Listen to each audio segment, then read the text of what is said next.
ఏ ప్రభుత్వంలో లేని విధంగా మరి ఈ 2 ఏళ్ల కాలంలో ఆరోగ్యానికి వైద్యకు పెద్దపీట వేసినటువంటిది తెలుగుదేశం పార్టీ. దయచేసి వేదిక దగ్గరికి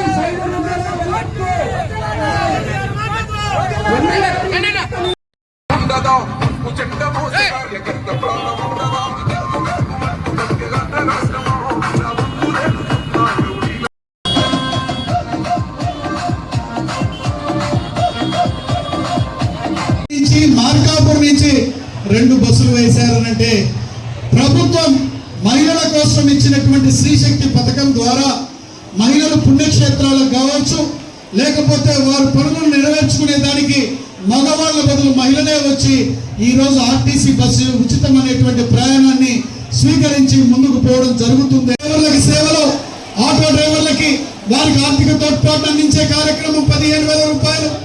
ఇదే కాకుండా ఈ రోజు దివ్యాంగులు ఎవరైతే ఉన్నారో వారికి ఆర్టీసీ బస్సులో ఉచిత బస్సు ప్రయాణం, అలాగే ఎన్నో కార్యక్రమాలను ఆర్థికంగా ఇబ్బందులు ఉన్నా కూడా రాష్ట్ర ప్రభుత్వానికి వీటన్నిటిని పక్కన పెట్టి సమర్థవంతమైన పరిపాలన అందించే నాయకుడు, అనుభవకుడైనటువంటి నాయకుడైన నారా చంద్రబాబు నాయుడు గారు ఈ కార్యక్రమాలన్నీ కూడా పెద్ద ఎత్తున చేయడం జరుగుతూ ఉంది.